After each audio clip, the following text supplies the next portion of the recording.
The storm slammed against the lighthouse like it was trying to tear it from the rocks. I woke up to the sound of groaning wood and rattling glass, my heart racing.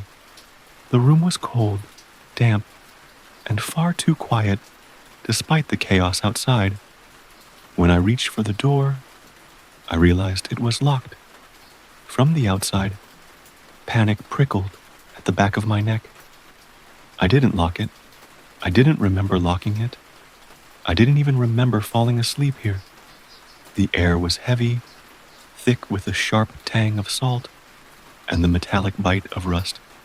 I pressed my ear to the door, hoping to hear something beyond the storm, but there was only the wind.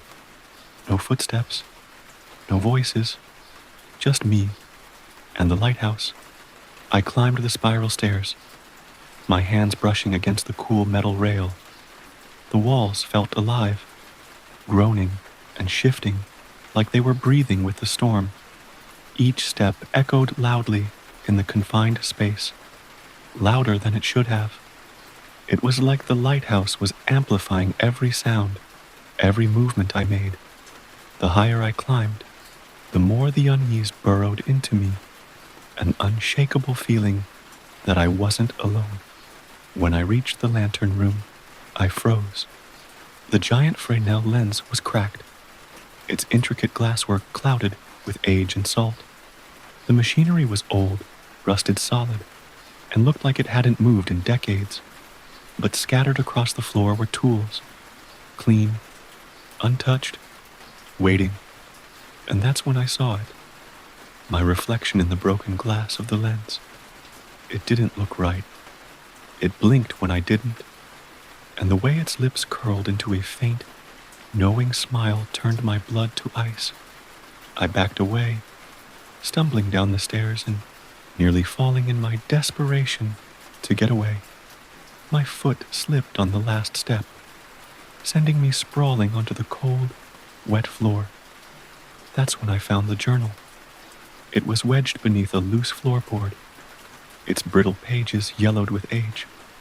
I opened it carefully, my hands shaking. The entries belonged to the last keeper, a man who had lived and worked here decades ago. "The light is not ours," the words read. "It shines for them. It calls to them." The storm outside was growing worse, howling against the lighthouse. But it was the sounds inside that truly terrified me. Whispers, low, guttural whispers, were coming from the walls, the stairs, the ceiling. "Turn it on," they said. "Turn it on." The lantern above me flickered faintly. Though I hadn't touched the machinery, my legs moved without thinking, carrying me back up the stairs as if the whispers themselves were pulling me. The lantern room was brighter now, glowing with a dull, pulsating light. The machinery groaned to life, despite its rust and decay, the gears moving sluggishly. I tried to stop it, grabbing at the levers and cogs, but the light flared brighter and brighter. I stepped back, shielding my eyes, and then I saw it.